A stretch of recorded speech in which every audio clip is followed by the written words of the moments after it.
All right, let's dive right into this explainer. Today, we're unmasking a really specific and honestly incredibly damaging tactic straight out of the dark psychology playbook: gaslighting. We're focusing specifically on women today because the research consistently shows that women are disproportionately targeted by this kind of manipulation, usually by male partners, coworkers, or family members. My absolute main goal for you today is clarity. We're going to walk through 7 concrete red flags. These aren't just vague theories, okay?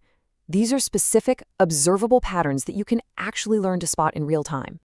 But before we get into the actual flags, let me ask you something. Have you ever felt that very specific kind of confusion that doesn't just happen naturally, but actually feels like it's being intentionally created by someone else?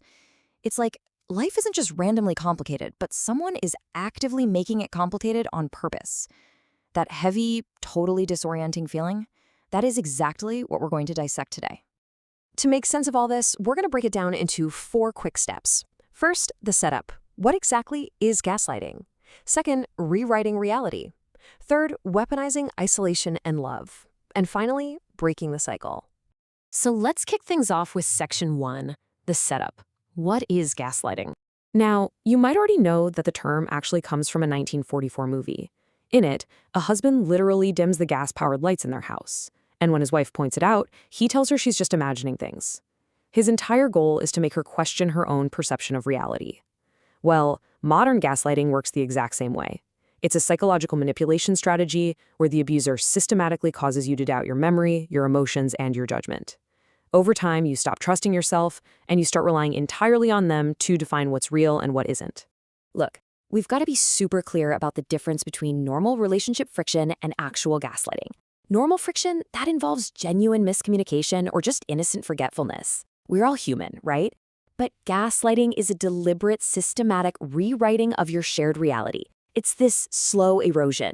And because it starts so subtly, a lot of women just dismiss the early signs as personality quirks. That is exactly why we need to map out these red flags. Moving right along to section 2, rewriting reality, flags 1 through 4. These first 4 flags are basically direct attacks on how you perceive events. Take red flag number 1. You bring up a fight or maybe a broken promise, and his immediate response is, well, that never happened, or you're remembering it totally wrong. The wild thing here is his delivery. He does it with total, unwavering confidence, acting like he's the only rational one in the room. Now, if this happens once, sure, it's a miscommunication. But if it's a pattern, that is a deliberate rewriting of reality. Then there's red flag number 2, trivializing your emotions. You say something hurt you, and boom, you get, "You're way too sensitive," or "Why do you always overreact?" The core message being sent to you is that your emotional responses are inherently defective. And the ultimate goal? To make you start pre-editing yourself. You literally start filtering and censoring your own feelings before you even speak them out loud. Red flag 3 is honestly pretty cruel. This is where he weaponizes your past against you. He might bring up old mistakes or vulnerable moments, not to understand you, but to completely discredit your current judgment. You'll hear things like, "Well, you're not exactly the most stable person, are you?" Statements like that are perfectly designed to undermine your credibility to yourself. He's sending the message that your judgment has always been flawed, so you definitely shouldn't dare trust it now. And that brings us to red flag 4, constantly reframing your reality. So say something uncomfortable happens. Instead of owning his behavior, he completely flips the script. He might say, "You're not actually upset about what I did, you're just stressed out from work. Do you see what just happened there?" Suddenly, you aren't discussing what he did wrong anymore. You're put on the defensive, having to explain your own emotional state. And you never even agreed to move the conversation in that direction. All right, on to section 3, weaponizing isolation and love, flags 5 through 7. This is where things escalate from just attacking your reality to actually weaponizing your social circles. Red flag 5 is all about recruiting others. He'll drop lines like, "Even your own sister thinks you overreact," or "Everyone I've talked to agrees with me." Here's the secret though.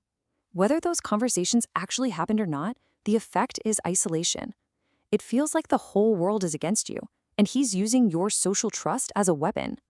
Next is red flag 6, and this one uses your actual love for him as leverage. When you finally push back, he pivots hard. "I literally cannot believe you'd accuse me of this, after everything I've done for you." Just like that, he converts your legitimate concern about his behavior into a character flaw in you. Suddenly, your doubt is the problem. It is an absolute masterclass in manipulation, wrapped inside an emotional appeal. And it works so incredibly well precisely because you care about him.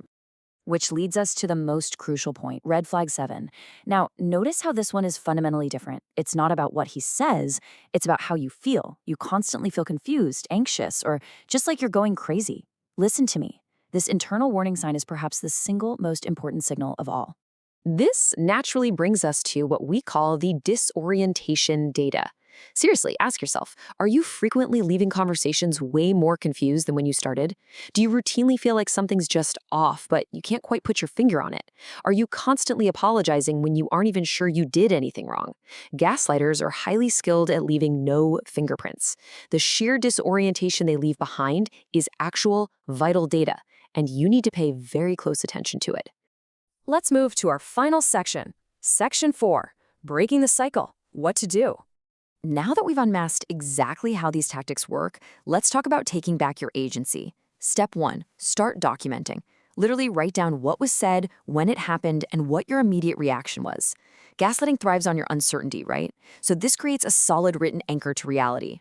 Step 2, talk to someone entirely outside the relationship, like a therapist or a really trusted friend, to get a completely objective perspective. And step 3, you must trust the overall pattern. I really want this next point to sink in. One strange, confusing conversation, that proves absolutely nothing. But 7 of these red flags, repeating week after week, month after month, that is a system. You have to trust the pattern way more than you trust individual, isolated incidents. The repetition itself is exactly what reveals the deliberate systemic manipulation. I want to wrap up this explainer with a really vital truth.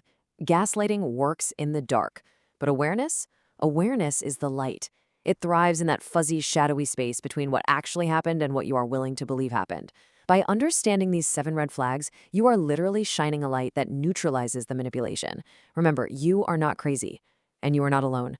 Please share this light with any woman who might need to hear it today. So ask yourself, who might be subtly dimming your lights, and what step will you take today to turn them back up?